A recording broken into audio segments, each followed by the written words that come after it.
রাসূল সাল্লাল্লাহু আলাইহি সাল্লাম ইরশাদ করেছেন, যে ব্যক্তি আমার উপর দুরূদ পাঠ করবে তার জন্য আমার সুপারিশ অবধারিত হয়ে যাবে। তাবরানী। রাসূল সাল্লাল্লাহু আলাইহি সাল্লাম বলেছেন, কিয়ামতের দিন ওই ব্যক্তি আমার সবচেয়ে নিকটবর্তী হবে যে আমার উপর সবচেয়ে বেশি দুরূদ পড়বে। তিরমিজি।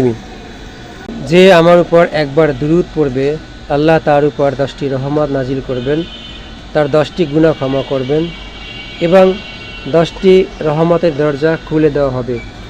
মুসনাদে আহমদ